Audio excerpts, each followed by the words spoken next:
Good evening students.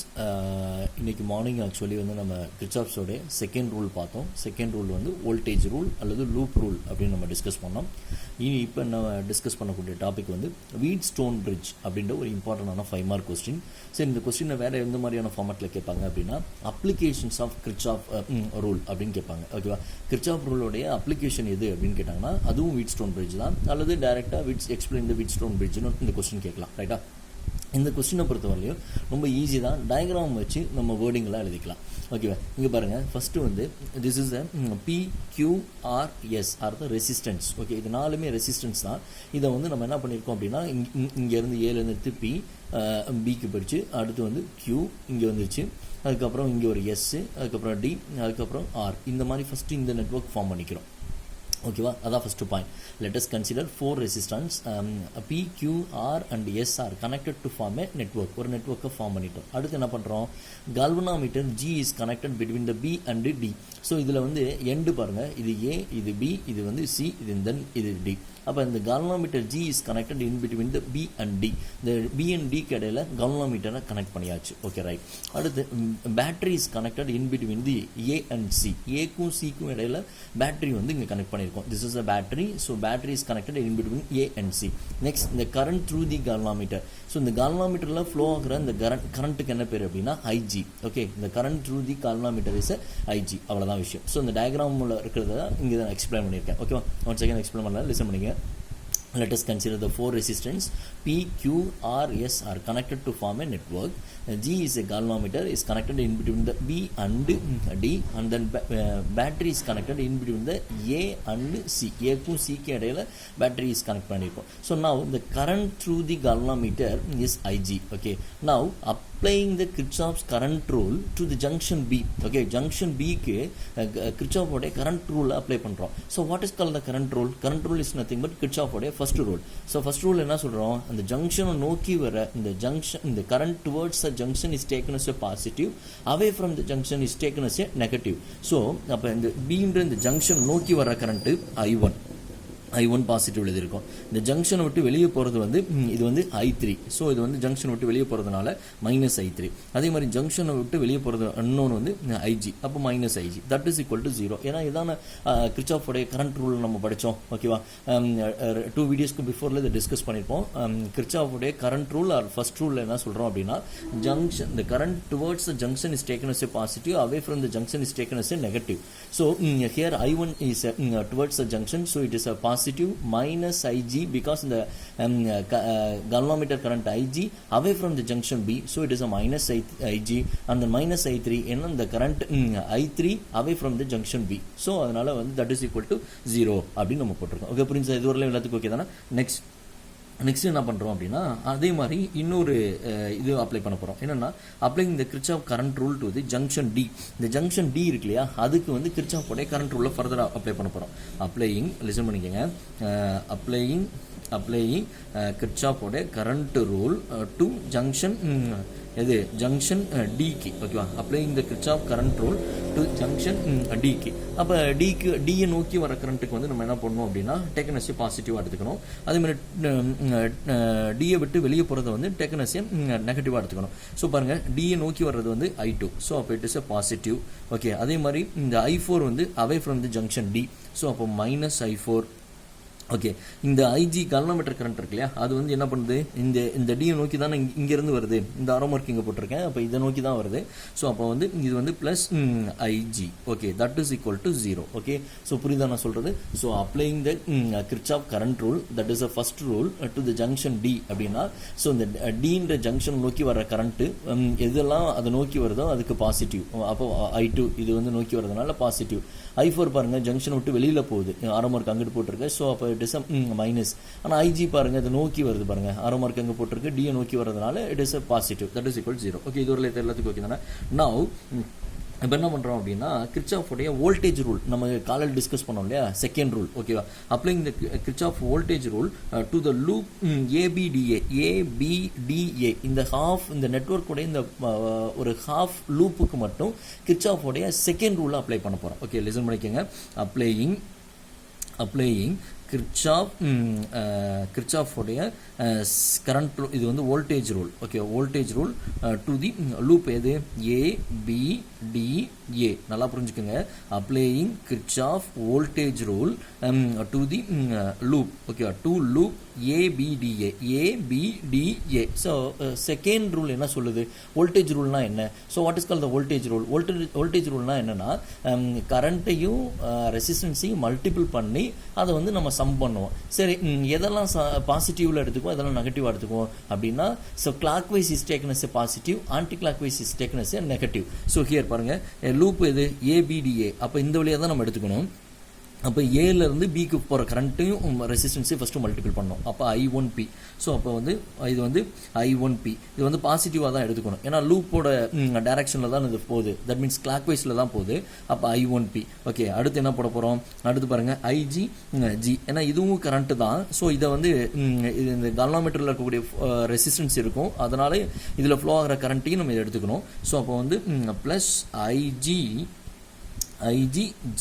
ஓகேவா, இதுவும் positive தான். அடுத்து பாருங்க ABDA தான் ஜங்ஷன் சொல்லியிருக்கேன். ஆனால் இது பாருங்க, இந்த ஜங்ஷன் DA ஜங்ஷனில் வந்து I2 வந்து என்னன்னா ஆன்டி கிளாக் வைஸில் போகுது. அதாவது லூப்புக்கு ஆப்போசிட் டைரக்ஷனில் போகுது. ஏன்னா லூப் ஒன்று ABDA. ஆனால் இந்த DAக்கு ஃபினிஷிங் இந்த லூப்போட டைரக்ஷனில் வராமல் ஆப்போசிட் டு த லூப்புக்கு வர்றதுனால இந்த I2ன்ற கரண்ட்டை வந்து நம்ம I2வையும் இந்த R மல்டிபிள் பண்ணி அதை வந்து நெகட்டிவ்ல எழுதிக்கணும். Okay, -I2R that is equal to 0. Okay, புரியுதா நான் சொல்றது? So applying the Kirchhoff current rule voltage rule to the loop ABDA க்கு பாருங்க, ABDA இந்த லூப்போட இதே டைரக்ஷன்ல கரண்ட்டும் ரெசிஸ்டன்ஸும் போச்சுன்னா அதை மல்டிபிள் பண்ணி பாசிட்டிவ்ல எடுத்துக்கலாம். I1P. ஏன்னா ஓகே, அடுத்து பாருங்க IGG. Okay, right. அடுத்து இருக்கிறது ABDA தானே. அப்போ DA குள்ள பாருங்கும்போது I2R தான். பட் இதுக்கு வந்து மைனஸ் போட்டிருக்கோம். ஏன்னா இது வந்து இந்த டைரக்ஷனில் போகலை. ஏதாவது ஆரமார்க் இப்படி இருந்ததுன்னா நம்ம பாசிட்டிவ் எடுத்திருக்கோம். இது வந்து ஆப்போசிட் டைரக்ஷனில் இருக்குது. அதாவது நீங்கள் நல்லா புரிஞ்சுக்கணும்னா உங்கள் புக்கில் அதை எக்ஸ்ப்ளனேஷன் கொடுக்கல. கிளாக் வைஸாக போகிறது வந்து பாசிட்டிவாக எடுத்துக்கணும், ஆன்டி கிளாக் வைஸாக இருக்கிறத நெகட்டிவாக எடுத்துக்கணும். ஸோ இப்போ இதெல்லாம் பாருங்கள் கிளாக் வைஸ், இதெல்லாம் கிளாக் வைஸ், இது ரெண்டுமே clock wise. I1P clock wise, அதே மாதிரி IGG கிளாக் வைஸ். பட் இது வந்து ஆன்டி கிளாக் வைஸில் இருக்குது இந்த லூப்புக்குள்ளே உள்ள கரண்ட் அண்ட் ரெசிஸ்டன்ஸ். ஸோ அதனால் இதை நெகட்டிவில் எடுத்துக்கிறோம். ஓகே, புரியுதா நான் சொல்கிறது? சரி, ரைட். இதே மாதிரியான இந்த வோல்டேஜ் ரூலை இப்போ இந்த ஹோல் லூப்புக்கு அப்ளை பண்ண போகிறோம். ஹோல் லூப்னா என்னது? அப்ளைங் த, லிசன் பண்ணிங்களேன், applying Kirchhoff voltage rule to loop ABCDA.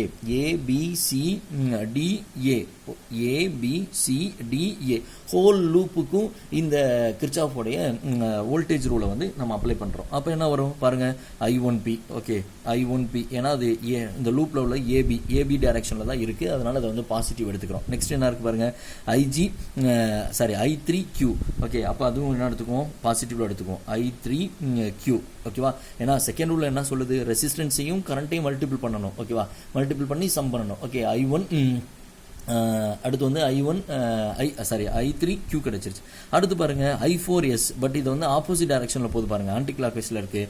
அப்போ இது வந்து I4S. அதே மாதிரி இதுவும் ஆப்போசிட் டைரக்ஷனில் இருக்குது. ஏன்னா கிளாக் வைஸில் தான் இந்த லூப்போட டைரக்ஷனில் இருக்கிறத மட்டும்தான் நம்ம பாசிட்டிவாக எடுத்துக்கணும். ஆப்போசிட் லூப்புக்கு ஆப்போசிட்டுக்கு இருக்கிறதுனால இது நெகட்டிவாக எடுத்துக்கணும். ஸோ அப்போ -I2R that is equal to 0. Okay, புரிஞ்சுதா எல்லாத்துக்கும்? ஸோ ஓகேவா, ரைட். ஓகே, இப்போ நெக்ஸ்ட் என்ன பண்ண போகிறோம் அப்படின்னா, when the junction B and D இருக்கு இல்லையா, when the junction B and D are at the same potential. இதில் வந்து potential வந்து சேமாக இருக்கிறதுனால there is no flow of current in between the galvanometer. அப்போ இந்த galvanometerல போகிற கரண்ட் வந்து 0ன்னு சொல்கிறாங்க. ஓகேவா? நீ இப்படி எழுதிக்கலாம், when IG that is equal to 0. Okay, கால்வனோமீட்டரில் போகிற கரண்ட்டு 0 அப்படின்னு இருந்தால், இப்போ இந்த IG that is equal to 0ன்ற விஷயத்தை நம்ம என்ன பண்ணணும் அப்படின்னா ஒரு 3 ஈக்குவேஷனில் சப்ஸ்டியூட் பண்ணணும். ஓகேவா? புரியுதா நான் சொல்கிறது? எதில் அப்படின்னா equation number 1, equation number 2, equation number 3. இதுக்கு நான் ஈக்குவேஷன் நம்பர் போட மறந்துட்டேன். Equation number 1, this is equation number 2, this is equation number 3. இந்த 3 ஈக்குவேஷன்லையும் IG இருக்கும். நீங்கள் செக் பண்ணி பாருங்கள். ஹியர் IG இருக்குது, அதே மாதிரி இங்கேயும் IG இருக்குது. ஸோ இங்கேயும் IG இருக்குது. அப்போ இந்த 3 ஈக்குவேஷனில் IGக்கு பதிலாக 0 சப்ஸ்டியூட் பண்ணி இந்த வர்ற ஆன்சர்ஸ் இந்த 4th ஈக்குவேஷன் இருக்கு இல்லையா, இதில் வந்து நம்ம ஆக்சுவலி என்ன பண்ணணும் அப்படின்னா சப்ஸ்டியூட் பண்ணணும். ஓகே, புரியுதா நான் சொல்கிறது? சரி, ஓகே, இதை வந்து நெக்ஸ்ட்டு தனி ஒரு பேப்பர்லேயே செய்யலாம். லிசன் பண்ணுங்களேன். இப்போ நம்மளுக்கு ஃபஸ்ட் ஈக்குவேஷன் என்ன இருக்குது அப்படின்னு பாருங்கள். ஃபஸ்ட் ஈக்குவேஷனில் வந்து பார்த்தீங்கன்னா சீக்க ஸோ ஃபஸ்ட் ஈக்குவேஷன் வந்து I1 minus IG I1 minus IG minus I3 that is equal to 0. This is the first equation. இப்போ நம்ம என்ன சொல்லியிருக்கோம், IG that is equal to 0 போடணும். ஓகேவா, IG that is equal to 0. அப்போ இது இங்கே சப்ஸ்டியூட் பண்ணுங்கள் ஃபஸ்ட் ஈக்குவேஷனில். அப்போ சப்ஸ்டியூட் பண்ணால் என்ன கிடைக்கும் நம்மளுக்கு, சப்ஸ்டியூட் பண்ணும்போது என்ன கிடைக்கும், ஸோ I1 மைனஸ் இது 0 ஆகிடும் இல்லையா, அப்போ minus I3 that is equal to 0 இருக்கும். அப்போ இந்த மைனஸ் I3 ஈக்குவல் டு அங்கிட்டு போகும்போது I1 that is equal to I3 அப்படின்னு வந்துடும். Okay, I1 that is equal to I3. Okay, புரிஞ்சா? இப்போ அதே மாதிரி IG that is equal to 0ன்றதை இது வந்து ஃபஸ்ட் ஈக்குவேஷனில் சப்ஸ்டியூட் பண்ணினோம். இப்போ செகண்ட் ஈக்குவேஷனில் சப்ஸ்டியூட் பண்ண போகிறோம். செகண்ட் ஈக்குவேஷன் என்ன, நான் திரும்ப எழுதுகிறேன்.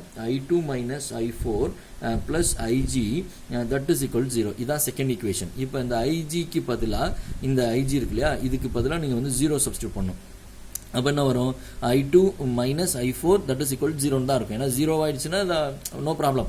ஓகேவா, ஸோ அப்போ இந்த I2 மைனஸ் I4 தான் இருக்குங்க. அப்போ ஈக்குவல்ட்டுக்கு அங்கிட்டு போகும்போது மைனஸ் I4 ப்ளஸ் I4 மாதிரி, அப்போ I2க்கு பதிலாக I4 சப்ஸ்டியூட் பண்ணலான்றத ஒரு டேர்ம் கிடைக்கும். நெக்ஸ்ட் என்ன பண்ணணும், தேர்ட் ஈக்குவேஷனில் சப்ஸ்டியூட் பண்ணணும். தேர்ட் ஈக்குவேஷன் என்ன, I1P plus IGG minus I2R that is equal to 0. இப்போ இந்த தேர்ட் ஈக்குவேஷனில் ஐஜிக்கு பதிலாக 0 போடுங்க. 0 போடும்போது இந்த டேர்மே 0 ஆகிடுமா, அப்போ ரிமைனிங் உள்ளது இதுதான் இருக்கும். அப்போ இந்த மைனஸ் டேர்மை ஈக்குவல்ட்டுக்கு அங்கிட்டு கொண்டு போகும்போது இது ப்ளஸ் ஆயிரும். அப்போ என்ன வரும், I1P that is equal to I2R. Okay, I1P that is equal to I2R இவ்வளோ கிடைச்சிடும். அப்போ IG that is equal to 0ன்றதை இந்த ஃபஸ்ட்டு 1 2 3 இந்த 3 ஈக்குவேஷன்ஸில் போடும்போது நம்மளுக்கு 3 சப்ஸ்டியூஷன் கிடச்சிருக்கு. இந்த 3 சப்ஸ்டியூஷன் எடுத்துகிட்டு போயிட்டு ஈக்குவேஷன் நம்பர் 4, நம்மளுக்கு ஈக்குவேஷன் நம்பர் 4 என்ன, நான் திரும்ப எழுதுகிறேன். Equation number 4 I1P plus I3Q minus I4S minus I2R that is equal to 0. இதுதான் ஈக்குவேஷன் நம்பர் 4. ஓகேவா, இப்போ இந்த ஈக்குவேஷன் நம்பர் 4ல் நம்ம என்ன பண்ணணும் அப்படின்னா, இந்த மேலே IG that is equal to 0ன்ற விஷயத்தை வச்சு ஒரு 3 சப்ஸ்டியூஷன் கண்டுபிடிச்சோம் இல்லையா, அந்த சப்ஸ்டியூஷன் எல்லாத்தையும் இங்கே வந்து நம்ம என்ன பண்ண போகிறோம் அப்படின்னா சப்ஸ்டியூட் பண்ண போகிறோம். ஓகே, புரியுதா நான் சொல்கிறது? ஸோ அப்போ ஃபஸ்ட்டு இதை என்ன பண்ணலாம்னா, இந்த ஈக்குவேஷனில் லிசன் பண்ணுங்கள், I1P இருக்குது, இங்கே I1 இருக்கா, அப்போ இங்கே என்ன இருக்குது, I3 இருக்குது. பட் நம்ம ஃபஸ்ட்டு விஷயத்தில் என்ன கண்டுபிடிச்சிருக்கோம், I1 that is equal to I3. அப்போ இதுவும் I1ஆக மாற்றிக்கலாமா நம்ம, ஏன்னா I3க்கு பதிலாக I1 போடலாம்ல. அப்போ இந்த ஈக்குவேஷன் எப்படி எழுதுகிறேன் பாருங்க, I1P ப்ளஸ் I1Q. ஓகேவா, புரியுதா? நான் அதை வந்து இங்கே சப்ஸ்டியூட் பண்ணிட்டேன். I1க்கு பதிலாக I3, இங்கே I3க்கு பதிலாக I1 இங்கே சப்ஸ்டியூட் போட்டிருக்கேன். அடுத்து பாருங்கள், மைனஸ் I4S. ஓகே, இது வந்து I4 தானே, இங்கே என்ன இருக்குது, I2 இருக்குது. அப்போ இங்கே விஷயத்தை பாருங்கள், I2 that is equal to I4. அப்போ இங்கே I1 2 எடுத்துட்டோம். அதே மாதிரி அடுத்து வந்து இங்கே ஒரு I2 இருக்குது. அப்போ இந்த I4க்கு பதிலாக I2 போட்டுக்கலாமாங்க. அப்போ minus I2S minus I2R that is equal to 0. புரியுதா நான் சொல்கிறது? அதாவது இங்கே I1 இருக்கிறதுனால இந்த I3க்கு பதிலாக I1 சப்ஸ்டியூட் பண்ணி இங்கே எடுத்துட்டோம். அதே மாதிரி இங்கே I2 இருக்கிறதுனால இந்த I4க்கு பதிலாக நம்ம I2 போடலாம் இல்லையா, அதனால இங்கேயும் I2 போட்டோம். இப்போ மைனஸ் ஈக்குவல்ட்டுக்கு அங்கிட்டு ப்ளஸ் மாறிடும். அப்போ I1P plus I1Q that is equal to அங்கிட்டு போகும்போது என்ன வரும், I2S ப்ளஸ் I2R அப்படின்னு வந்துடுமா, I2R. ஏன்னா ஈக்குவல்ட்டுக்கு கொண்டு போகும்போது மைனஸ் வந்து ப்ளஸ் டேர்மாக மாறிடுச்சு. ஸோ இப்போ நம்ம என்ன பண்ண போகிறோம் அப்படின்னா, டிவைடிங் த ஈக்குவேஷன், திஸ் ஈக்குவேஷனை நம்ம என்ன பண்ணணும், ப்ரீவியஸ் ஈக்குவேஷனால் டிவைட் பண்ணணும். ப்ரீவியஸ் ஈக்குவேஷன் என்னது, அதாவது இங்கே கடைசியாக கண்டுபிடிச்சோம் பார்த்தீங்களா, இதை தான் நம்ம சப்ஸ்டியூட் பண்ணல. ஏன்னா இது ரெண்டையும் தானே I1க்கு பதிலாக I3க்கு பதிலாக I1 இங்கே போட்டிங்க சப்ஸ்டியூஷன். அதே மாதிரி I4க்கு பதிலாக I2 இங்கே சப்ஸ்டியூஷன் போட்டோம். இதை எங்கே சார் யூட்டிலைஸ் பண்ண போகிறோம், அதை தான் இங்கே யூட்டிலைஸ் பண்ண போகிறோம். இந்த ஈக்குவேஷன் வந்து ஈக்குவேஷன் நம்பர் 5. இந்த 5 இப்போ இதெல்லாம் நம்ம என்ன பண்ண போகிறோம் அப்படின்னா டிவைட் பண்ண போகிறோம். அப்போ டிவைட் பண்ணும்போது என்ன இருக்கும், ஈக்குவல்ட்டுக்கு இங்கிட்ட என்ன இருக்குது, I1P தானே இருக்குது. அப்போ I1P, அதே மாதிரி அங்கிட்ட என்ன இருக்குது, ஈக்குவல்ட்டுக்கிட்டு I2R. ஓகே, போட்டாச்சு. இப்போ என்ன பண்ணிக்கலாம், இதை வந்து I1 நம்ம கேன்சல் பண்ணிவிட்டு இங்கே I1 இப்போ என்ன பண்ணலாம்னா I1 வந்து நம்ம ஃபஸ்ட்டு என்ன பண்ணிக்கலாம்னா காமனாக வெளியே எடுத்துடலாம். அப்போ காமனாக எடுக்கும்போது I1P + Q டிவைட் பை இங்கே என்ன இருக்கும் அப்படின்னா I1Pன்னு இருக்கும். தட் இஸ் ஈக்குவல் டு இங்கேயும் I2வை காமனாக எடுத்துட்டிங்கன்னா S + R divide by I2R அப்படின்னு இருக்கும். S + R டிவைட் பை அப்படின்னு இருக்கும். ஸோ இப்போ மேலே இருக்கக்கூடிய I1க்கும் கீழே இருக்கக்கூடிய I1க்கும் கேன்சல் பண்ணிடலாம். ஸோ ஹியர் ஆல்சோ மல்டிபிள் இருக்கிறதுனால மேலே கீழேயும் காமனாக எடுத்து கேன்சல் பண்ணிட்டோம். அப்போ ரிமைனிங் நம்மளுக்கு வந்து P + என்ன இருக்கும், P + Q divide by P. That is equal to இங்கே என்ன இருக்கும், R + S, S + R, R + S எல்லாம் ஒன்று தான், டிவைட் பை R அப்படின்னு இருக்கும். ஓகேவா? ஸோ இதை எப்படி நம்ம சிம்பிளிஃபை பண்ணலாம் sir? Like S 1 + Q divide by என்ன எடுத்துக்கலாம், Pன்னு எழுதலாமா? ஏன்னா or P + Q divide by Pன்னு போடுவோம். ஸோ இதை தான் இந்த எல்சிஎம் ஃபார்மேட்டில் ரீஅரேஞ்ச் பண்ணியிருக்கோம்.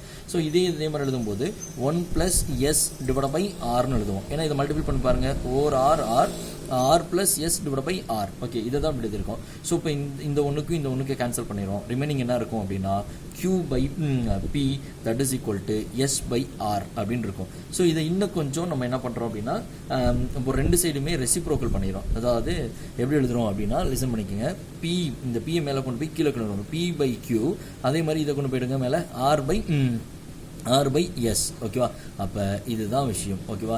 So P by Q that is equal to R by S. ஓகேவா? This is the bridge balance. இப்படி இருந்தால் மட்டும்தான் பிரிட்ஜ் பேலன்ஸ் கண்டிஷன் இருக்கும், மறந்துடக்கூடாது. This is a bridge. Okay, Wheatstone பிரிட்ஜோட பேலன்ஸ் கண்டிஷன் இதுதான், P by Q divide by R by S. இப்படி இருந்தால் அந்த பிரிட்ஜ் வந்து பேலன்ஸாக இருக்கும். ஒன்லி அண்டர் திஸ் கண்டிஷன், இந்த கண்டிஷனில் மட்டும்தான் galvanometer shows the null deflection. null deflection உங்களுக்கு தெரியும்ல, இந்த டிஃப்ளெக்ஷன் காமிக்காது. Suppose we know the values of the two adjacent resistance, the other two resistance can be compared. Okay, ரெண்டு ரெசிஸ்டன்ஸ் நமக்கு தெரியுது, அதர் டூ ரெசிஸ்டன்ஸை வந்து நம்ம ஈஸியாக கால்குலேட் பண்ணிடலாம். இஃப் தேர் இஸ் த ஒரு ரெசிஸ்டன்ஸ் உங்களுக்கு தெரியலன்னு வச்சுங்களேன், அப்போ இது ஃபார் எக்ஸாம்பிள் இப்போ பியோட இந்த ரெசிஸ்டன்ஸ் பியோட வேல்யூ உங்களுக்கு தெரியலனா இப்போ என்ன பண்ணிக்கலாம், இந்த ஈக்குவேஷனை P that is equal to என்ன எழுதலாம், R by S இன்ட்டு இந்த டிவிஷனில் இருக்குது அங்கே போகும்போது மல்டிபிள் ஆகிடும். அப்போ இதெல்லாம் போட்டிங்கன்னா இதெல்லாம் கேன்சல் பண்ணும்போது நம்மளுக்கு பியோட வேல்யூ கிடைச்சிடும். ஓகேவா? we know the unknown resistance value. ஓகேவா? using the Wheatstone bridge. ஓகேவா? ஸோ இந்த வீடியோ ஒரு முறைக்கு 2-3 முறை நல்லா கிளியராக பாருங்கள், அப்போ தான் புரியும். ஃபுல்லாக நோட்ஸ் எடுத்துகிட்டு அதுக்கப்புறம் எனக்கு படித்து எழுதிக்காமீங்க. Okay, thank you so much.